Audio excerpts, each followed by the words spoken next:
Ён бойка крочыў па дарозе, збегчы не намагаўся, бо нож Марк кідаў трапна, што яму прадэманстраваў перад адыходам. Ззаду на дарозе узнімаўся пыл і чуўся глухі стук капытоў. Яшчэ некалькі атраду накіраваліся да мястэчка праз лес. Ганна і сапраўды стаяла на парозе карчмы, нават не хавалася. Яе вялікая пагрозная фігура ўзнімалася ля дзвярэй, прыкметная. Васіль упэўнена, не змаргнуўшы вокам, пакрочыў да яе. Марк здзівіўся. Ну і шарлатан. Праз шалыга кляйма няма дзе ставіць. Як бы нічога і не было.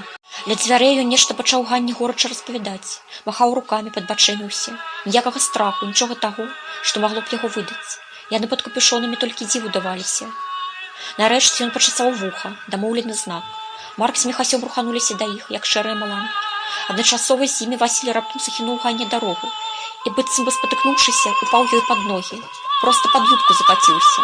Тая ад нечаканасці адхіснулася, прыціснутая да сцяны. «Ты што, здурнеў, блазан?» Пачуўся яе голас, злы і громкі. «Ногі цалаваць буду, матухна, благадетелька ты моя!» Астаўся істошны Васілёў крык. Марк і Міхась апынуліся з абодвух бакоў ад Ганны і схапілі яе за рукі. «Не варухнешся!» Марк гучна выкрыкнуў. «Усе сюды!» І дадаў сігнал з кароткага бялявага рогу, які вісеў у яго на шыі. З розных бакоў плошчы да іх праз кірмаш, раскідваючы натоўп, сцякаліся ваяры. Ганна паспрабавала вырвацца, але ж атрымала ад Міхася такі падзатыльнік, што галава ледзь не зляцела з плечаў. Яго цяжкая рука лягла ёй на шыю. «Ну што, даражэнькая, дагулялася, даскакалася?» Запытаў ён. «Вядзьмарку забіць хацела. Я табе устрою такую інквізіцыю, што мала не пакажацца, прылюдную. Споведь табе устрою». Падбежаўшыя жаўнеры скруцілі Ганну вяроўкамі і адступілі, аглядаючы. «На якога ж каня яе палажыць?» Запытаў адзін з іх. «На калёсы яе лажы», — кінуў Марк. «Павязем, як вепрука. Трапку ёй у рот нейкую засуньце, каб не раўла». Кінуў Міхась і сплюнуў пад ногі, бо наваколле шчодра галошвалася крыкамі і праклёнамі, якія Ганна, не шкадуючы, сыпла на іх галовы.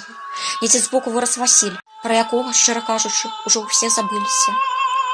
«А, трутнік з'явіўся», — змрочна пажартаваў Марк. «Не збёг». «А куды мне бегчы?» — спакойна вымовіў той. «Пан мне абяцаў жыццё і службу, а большага мне не трэба». «А як ты там яе называў?» Марк раптам зарагатаў. Што? Хто?» «Благадетелька», — паціснуў Васіль плячыма. «А што?» «Ды так», — Марк усміхнуўся. «А чаму блага?» «Дык благач гэта добра», — растлумачыў Васіль. «У нас так кажуць, адкуль я родам. Блага вялікае, гэта значыць вялікае дабро, большое». «А адкуль ты, гаротная душа?» — пацікавіўся Міхась. «Смаленскія мы, рускія людзі, праваслаўныя грэцкай веры. Тое, што ў вас добра, у нас блага». «А, — працягнуў Міхай, — зразумела. Калі блага, тое добра, тады пытанняў няма. Пайшлі, смалянін, разбірацца з вамі будзем атрутнікамі. Чыстыя італьянцы, ты кажаш, русіны».